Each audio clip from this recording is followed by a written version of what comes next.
Le Maskilili, terreur des petits Guyanais, appartient au monde de la nuit et de la forêt.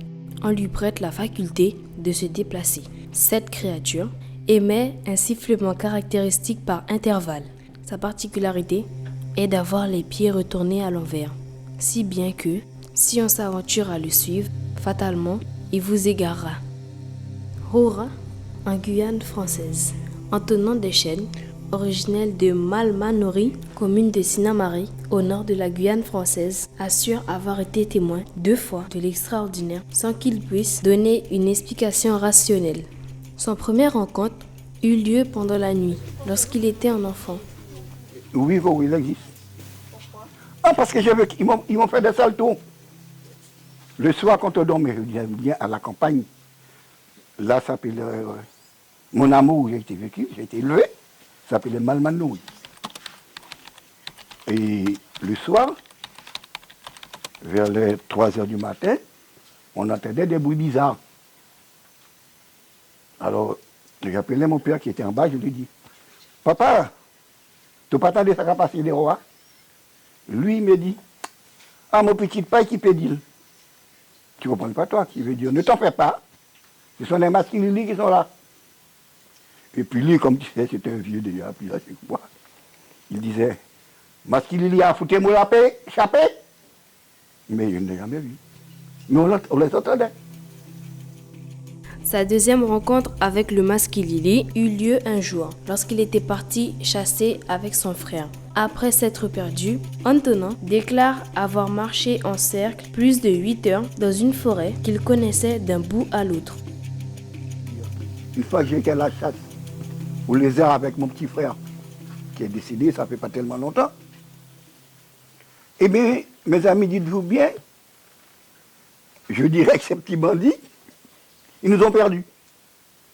Je suis de Malmanouri à Maud d'Estamari, qui se trouvait à 18 km d'Estamari. Eh bien, ils nous ont égarés. Et pendant 5 heures de temps comme ça, nous étions là à tourner en rond. Nous avons passé dans notre habitation, peut-être une dizaine de fois, sans jamais reconnaître l'endroit.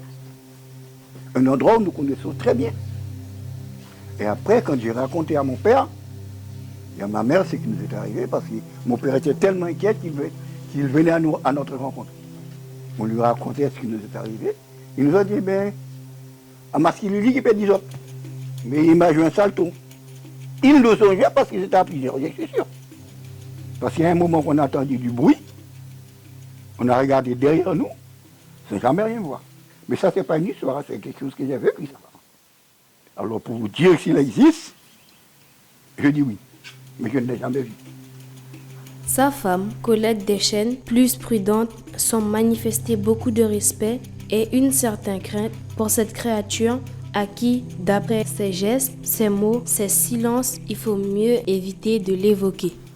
Est-ce que certains membres de votre famille vous ont déjà raconté l'histoire du Maskilili? Oui, plusieurs fois, mais moi je ne les retiens pas. Je ne les retiens pas puisque, bon, pour moi c'est du... Pouvez-vous me décrire le Maskilili selon vos connaissances? Aïe, bon Dieu. Aïe, bon Dieu. Je peux pas. Je peux pas connaître. Je pourrais pas parler du Maskilili. Parce que à l'entendre comme ça, là, déjà, je ne saurais pas dire. Je ne saurais pas dire s'il existe ou pas.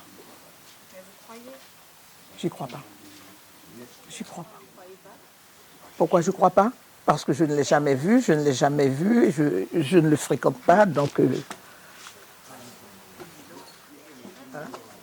là où je suis là, c'est sortir de là, rentrer là, je ne vais pas dans la bourse. Non, je ne parle pas de lui. Je ne le connais pas, je ne parle pas de lui.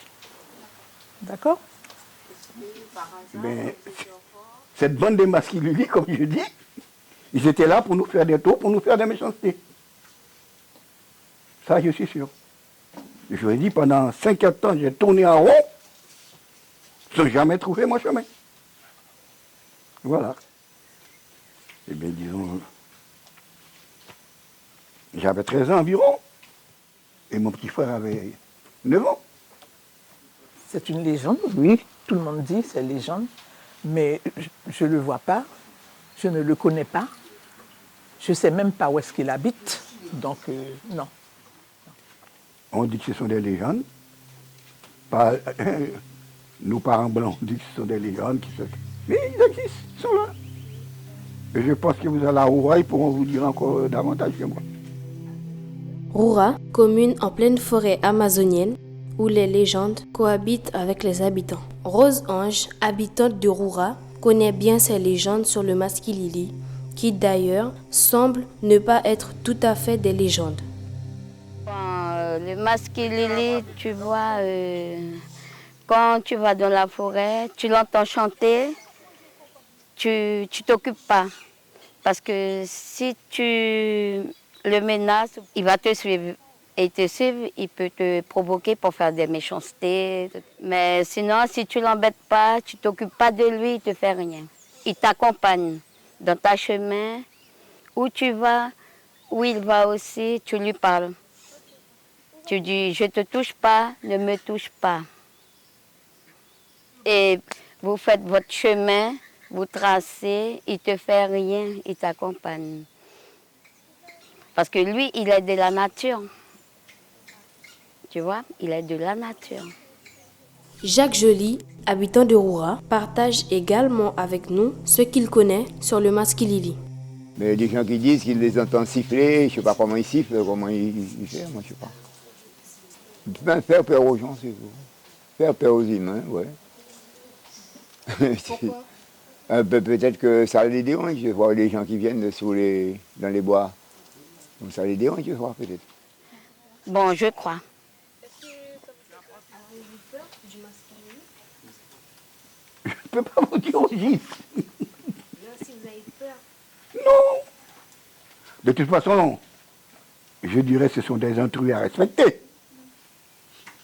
Parce que nous veuillons ou non, ils ne sont pas comme nous. Ça te fait peur, si tu n'as pas le courage, tu l'entends. Mais pour dire que j'ai peur, non. Mais je vais pas les rencontrer quand même. Ça c'est sûr. Je ne vais pas dans la forêt. Je reste au fond, là, chez moi, mais pas dans la forêt. Quand je dis il peut vous accompagner, c'est que tu ne l'embêtes pas. Tu vois, il t'accompagne, mais il ne te fait rien du mal. Mais il ne faut pas lui faire du mal aussi. Tu comprends, pour ne pas l'embêter. C'est là qu'il te fait... Il vient sur toi, il te fait du mal et tu es capable de perdre ton chemin. Pour vous, à quoi ressemble le Maskilili? Je ne peux pas vous le dire, Matoudou. Je ne l'ai jamais vu. Il est dans la nature, il est là où il est. Moi, je ne le connais pas, je ne le fréquente pas, je ne sais pas qui il est. Donc, D'après ce que j'ai parlé avec mes ancêtres, mes vieux, ils nous ont raconté que c'était des petits bonhommes, environ 1 mètre d'auteur, qui mangeaient beaucoup de poissons, par exemple. Parce que dans nos campagnes, ben, on appelait ça une savane. Il y avait beaucoup de trous, des trous même. Je ne sais pas comment ça s'est venu, mais ce sont les trucs qu'on a trouvés là. Et quand on allait là, on voyait souvent l'eau était brouillée, l'eau était sale. Et on était sûr qu'il n'y avait personne qui était venu là-dedans. Alors nous disons que c'était les Maskilili. Parce qu'il paraît, ils aiment les poissons crus. Ils aiment les poissons, parce que ces gens-là ne font pas bouillir les poissons. Je dis ces gens-là, c'est ça. Ils ne font pas bouillir les poissons, mais pour vous dire... Enfin, c'est tout ce que je peux vous dire. Mais moi, je ne l'ai jamais vu, je répète tous les jours. Oui. Mais ces petits malins, ils sont là. On ne peut pas le voir. Ils sont là, ils sont là. Il est gentil, mais c'est ça que je viens de dire, il ne faut pas le provoquer.